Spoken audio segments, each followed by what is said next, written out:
In this video, I'm going to teach you how to submit a work order for a non-asset.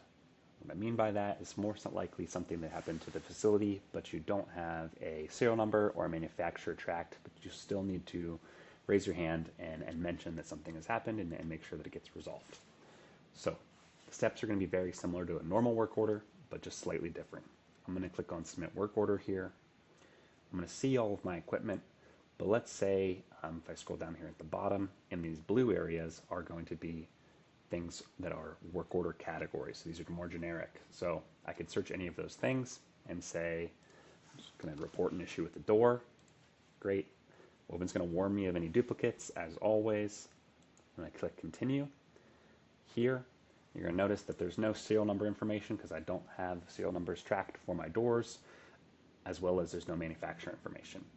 However, I can add an area affected. So let's say it was the front lobby. I'm still going to have my reasons as a mandatory field.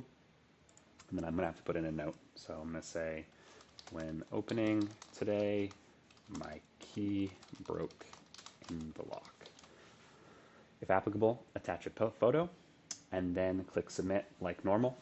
Once you've done that, the work order is going to be distributed to an appropriate party as set up by configurations in your account.